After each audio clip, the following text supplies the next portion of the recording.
तो प्रभु श्री राम जी के पिता का नाम था दशरथ, दशरथ के पिता का नाम था अज, अज के पिता का नाम था नाभाग, नाभाग के पिता का नाम था ययाति, ययाति के पिता का नाम था नहुष, नहुष के पिता का नाम था अम्बऋषि, अम्बऋषि के पिता का नाम था प्रशुश्रुक, प्रशुश्रुक के पिता का नाम था मरु, तो मरु के पिता का नाम था शिग्रक, शिग्रक के पिता का नाम था अग्निवर्ण, अग्निवर्ण के पिता का नाम था सुदर्शन, सुदर्शन के पिता का नाम था शंखण, शंखण के पिता का नाम था प्रवड, प्रवड के पिता का नाम था अंशुमन, अंशुमन के पिता का नाम था दिलीप,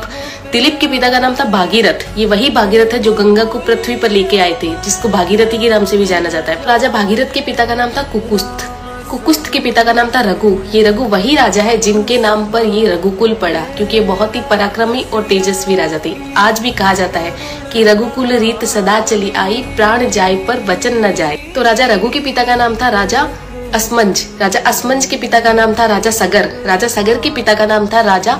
असित, राजा असित के पिता का नाम था राजा भरत, राजा भरत के पिता का नाम था ध्रुव संधि, राजा ध्रुव संधि के पिता का नाम था राजा सुसंधि, राजा सुसंधि के पिता का नाम था राजा मानधाता, मानधाता के पिता का नाम था युवानाश्री, युवानाश्री के पिता का नाम था दुंदुमार, दुंदुमार के पिता का नाम था त्रिशंकु, राजा त्रिशंकु के पिता का नाम था राजा पृथु, राजा पृथु के पिता का नाम था अंडरण्य, अंडरण्य के पिता का नाम था राजा बाण, राजा बाण के पिता का नाम था विवस्वान, राजा विवस्वान के पिता का नाम था राजा मनु, राजा मनु के पिता का नाम था